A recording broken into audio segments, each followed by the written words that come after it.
টিভি9 বাংলায় বেঙ্গল ব্রেকিং নিয়ে এই মুহূর্তে স্টুডিও থেকে রয়েছি আমি মধুকল্পিতা। আমার সঙ্গে একেবারে সরাসরি নিউজ রুম থেকে রয়েছেন শুভজিৎ। দেখুন, আজকে তো রথযাত্রা, চারিদিকে দেখছেন রথ বেরিয়েছে ইতিমধ্যেই। এই রথযাত্রা সম্পর্কে একটা প্রবাদ খুব প্রচলিত, হয়তো আপনিও কোনো না কোনো সময় বলেছেন, রথ দেখা আর কলা বেচা। এই রথ দেখার কলা বেচা এই দুটোর মধ্যে কোনো মিল না থাকলেও দুটো এক বাক্যে কী করে এলো বলুন তো? এই প্রবাদটা কীভাবে তৈরি হলো? যদি উত্তর খুঁজতে চান তাহলে আপনাকে একবার যেতেই হবে মাহেশ। রথের দিন মাহেশে কলার গরিমা অনেক, সেটা কাঁঠালি কলা। পুণ্যার্থীরা বলেন জগন্নাথ দেবের খুব প্রিয় এই কলা। রথের উদ্দেশ্যে সেই কলাই নিবেদন করেন ভক্তরা।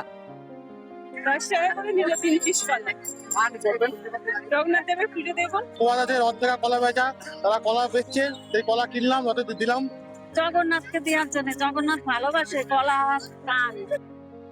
সাহিত্য সম্রাট বঙ্কিমচন্দ্রের রাধারানীতে যেমন মাহেশের রথের মেলার প্রসঙ্গ, তেমন শ্রী চৈতন্যদেব, শ্রী রামকৃষ্ণদেবের স্মৃতি এই রথ ঘিরে।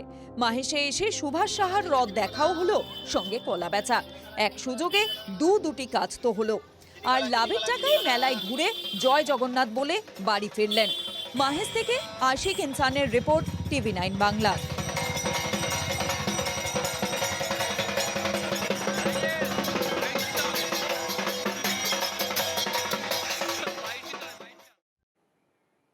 তিনি ভোজন রসিক, এটুকু বললে বোধহয় সবটা বলা হয় না। সেবায়িত্রা বলেন গুটিক দরমং পাহি নানা ভোগ পুরন্দর, অর্থাৎ নানা ধরনের খাবারে যিনি তৃপ্তি পান তিনিই জগন্নাথ। সেই জগন্নাথ কাঁঠাল পেলে সব ভুলে যান। একবার নাকি তার ভক্ত রঘু দাসের সঙ্গে কাঁঠাল চুরি করতেও গিয়েছিলেন। এই কাঁঠাল নিয়ে আস্ত একটা মেলা হলো নদিয়ার কল্যাণীতে। ফলের মধ্যে তিনি কাঁঠাল তার খুব প্রিয়, কাঁঠাল খেতে খুব ভালোবাসেন। কথিত আছে যে জগন্নাথ দেবের প্রত্যেক দিন খেয়ে হাত শুকায় না। আমাদের মন্দিরে 100-র উপরে আইটেম দেওয়া হয় এবং সেখানে ফলের মধ্যে তিনি কাঁঠাল তার খুব প্রিয়। সবই জগন্নাথকে দেয়, জগন্নাথের জন্য নিয়ে যায়, নিজেও খাই। জগন্নাথ দেবের অন্যতম প্রিয় ফল নিয়ে গবেষণাও চলছে জোর কদমে। শুধু কাঁঠাল নিয়েই এবার আস্ত মেলা বসেছে এই বাংলাতে। কল্যাণীর বিধানচন্দ্র কৃষি বিশ্ববিদ্যালয় হরেক কাঁঠালের পসরা। কি নেই তাতে? খাজা কাঁঠাল, গলা কাঁঠাল, রসা কাঁঠাল, রুদ্রাক্ষী কাঁঠাল, 12 মাসি কাঁঠাল, পদ্মরাজ থেকে চম্পা গন্ধা কাঁঠাল। বাহারি সব নাম। 100 রকমের কাঁঠাল নিয়ে প্রদর্শনী হলো বিশ্ববিদ্যালয় ক্যাম্পাসে। এখন তো সময়ের অভাব, তাই কাঁঠালটা কি করে নতুন প্রজন্মের ছেলেমেয়েরা খাবে? আগের মতন আর তো কাঁঠাল এখন খাবে না, ভাঙবে, মুখে লেগে যাবে। সেই প্রোডাক্টগুলো এসছে, জুস এসছে, বিভিন্ন রকম কেক এসছে। গবেষকরা বলেন এখন এঁচোড় নিয়ে যতটা আগ্রহ, কাঁঠাল নিয়ে ততটা নয়। কাঁঠালের প্রতি আহ্লাদ বাড়াতে চলছে পরীক্ষা নিরীক্ষা। লাল টাইপের কাঁঠাল, কোয়াগুলো অসাধারণ সুন্দর। এখানে একটা প্রজাতি সংরক্ষণ করছি আমরা, এর মধ্যে কোনো আঠা নেই। আম লিচু নিয়ে কারাকারি, কাঁঠাল সেখানে কিছুটা পিছনের সারিতে। জগন্নাথের প্রিয় ফল কাঁঠালকে কুলির কুলে তুলে আনতে চিন্তাভাবনার শেষ নেই। নদিয়া থেকে মহাদেব কুণ্ডুর রিপোর্ট, টিভি9 বাংলা। এদিকে প্রতি বছরের মতো আজও রথ উপলক্ষে ভিড়ে ঠাসা মাহেশ। তিল ধারণের জায়গা নেই, আর কেন হবে না বলুন তো? পুরীর পরেই তো বিশ্বের দ্বিতীয় প্রাচীন রথযাত্রার ইতিহাস এই মাহেশকে কেন্দ্র করেই। আর এই ইতিহাসের সঙ্গে জড়িয়ে গেছে দুজন যুগাবতারের নাম, শ্রী চৈতন্যদেব আর শ্রী রামকৃষ্ণ পরমহংসদেবের নাম।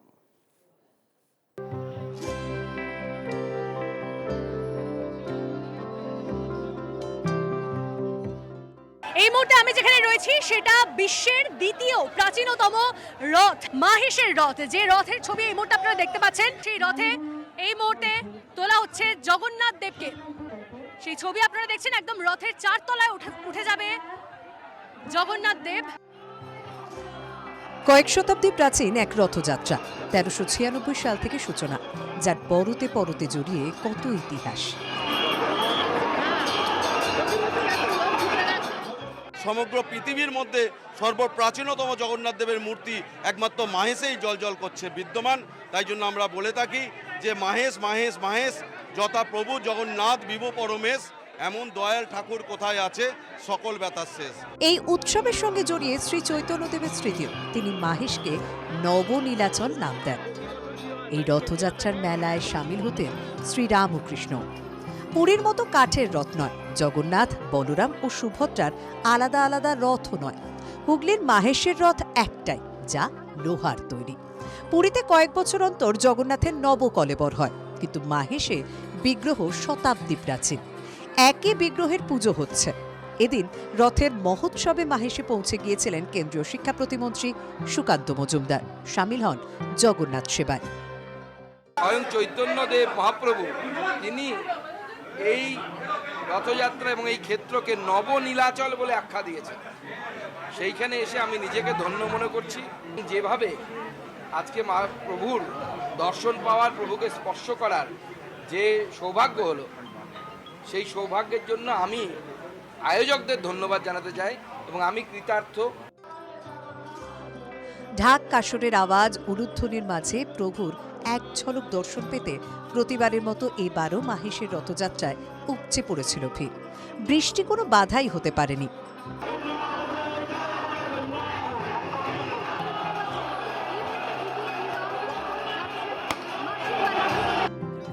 মাহেশ থেকে কিছুটা গেলে হুগলির আরেক জনপ্রিয় রথক্ষেত্র গুপ্তিপাড়া, রাজ্যে অন্যতম প্রাচীন রথযাত্রার একটি।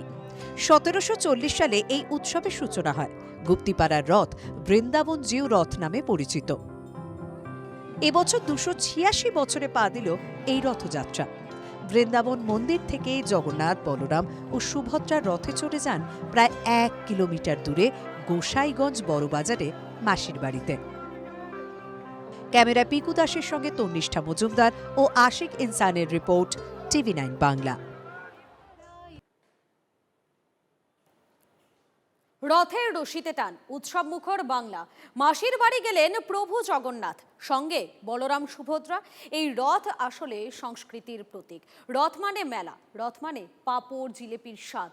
ছোটবেলার কত স্মৃতি। এ তো শুধু উৎসব নয়, ঐতিহ্য, আবেগ এবং কোটি কোটি মানুষের বিশ্বাস জড়িয়ে।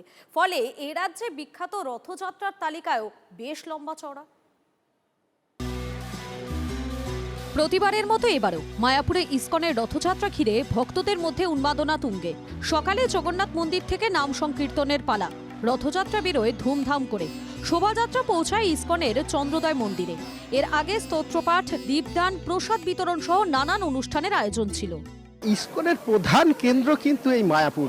আর এই মায়াপুরের জগন্নাথ দেব রয়েছেন, সুভদ্রা দেব মহারানী রয়েছেন এবং বলরাম ভদ্র রয়েছেন। রাজবেশ আপনারা দেখতে পাচ্ছেন, এটা রাজবেশ। নতুন আজকে পোশাক পরানো হয়েছে জগন্নাথ, যে বাঙালিয়ানা এই সাজ রথের আজকে থিম ছিল আমাদের। আর 7 বার পূজা হবে এবং 7 বার ভোগ এবং 56 ভোগ। আজকে তো নিত্যপ্রতি যে হয় সেটা তো হচ্ছেই, তার সাথে আজকে কিন্তু অধিক পরিমাণে ঠাকুরকে ভোগ লাগানো হচ্ছে। তার সাথে 36 ব্যঞ্জন এবং অন্ন, পিঠে, পানা, পুলি, খাজা, গজা, মগজ নাড়ু তো আছেই। জগন্নাথ সত্যি ভোজন রসিক। ওনার একটা নাম হচ্ছে গুটিকদর। আমাদের সনাতন পাদ বলছেন গুটিকদর মাং পাহি নানা ভোগ পুরন্দর। উনি নানা রকম ভোগ, উনি খানেওয়ালা ভগবান। বৃষ্টি উপেক্ষা করে রথযাত্রা উৎসবে মেতে মহিষাদল। রাজবাড়ি থেকে গোপালজিউ জগন্নাথ দেবকে পালকি করে নিয়ে আসা হয় রথে। একদম সর্বোচ্চ শৃঙ্গে দেবতাদের বসানো হয়। এরপর দুপুরে রথের রশিতে টান। প্রায় 700 মিটার পথ অতিক্রম করে রথ পৌঁছয় মাসির বাড়ি। কোচবিহারের রথযাত্রা হয় মদন মোহনকে কেন্দ্র করে। রীতি মেনে রথযাত্রার দিন মূল মন্দিরের পশ্চিম দিকে অন্য একটি মন্দিরে সরিয়ে দেওয়া হয় মদন মোহনকে। এখানে তার রথের উচ্চতা 22 ফুট, 6টি চাকা, সামনে 2টি রূপোর ঘোড়া, সারথীরা কাঠের। মন্দিরে প্রতি বছরই 40 কেজি পাট দিয়ে তৈরি হয় রথের রশি। এদিন শহর পরিক্রমা করে মদন মোহন মাসির বাড়ি গুঞ্জ বাড়িতে 7 দিন থাকেন। মল্ল রাজধানী বিষ্ণুপুরে প্রায় 350 বছরের রথের চাকা গড়ালো। মল্লরাজ বীর সিংহের হাত ধরে প্রাচীন মল্লগড় বিষ্ণুপুরে শুরু হয়েছিল এই রথযাত্রা উৎসব। রীতি মেনে সকালে মদন গোপাল জিউ মন্দির চত্বরে রথের রশিতে টান হাজার হাজার পুণ্যার্থী। এই রথযাত্রার বিশেষত্ব হল জগন্নাথ, বলরাম, সুভদ্রা নয়, রথে চড়েন মদন গোপাল জিউ অর্থাৎ বিষ্ণু। গোপীবল্লভপুরের ঐতিহ্যবাহী শ্রীপাঠ রাধা গোবিন্দ জিউ মন্দিরে ভোর থেকেই ছিল ভক্তদের ঢল। 1615 খ্রিস্টাব্দে বৈষ্ণবাচার্য শ্যামানন্দ এবং তার শিষ্য রসিকানন্দের উদ্যোগে এই রথযাত্রার সূচনা হয়।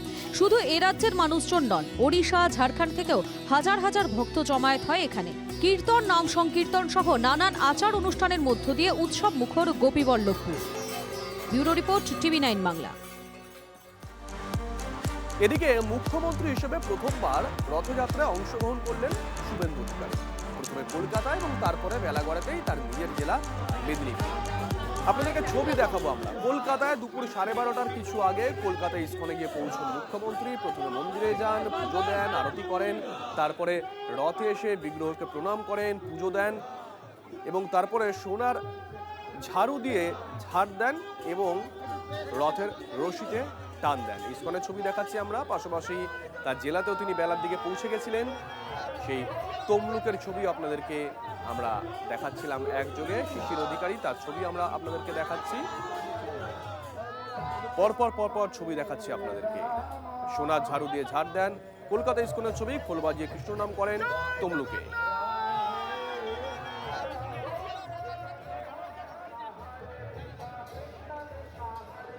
ওপার বাংলাতেও রথযাত্রার ধুমধাম। ঢাকায় ইসকনের উদ্যোগে রথযাত্রা, সেই ছবি আপনাদেরকে দেখাবো।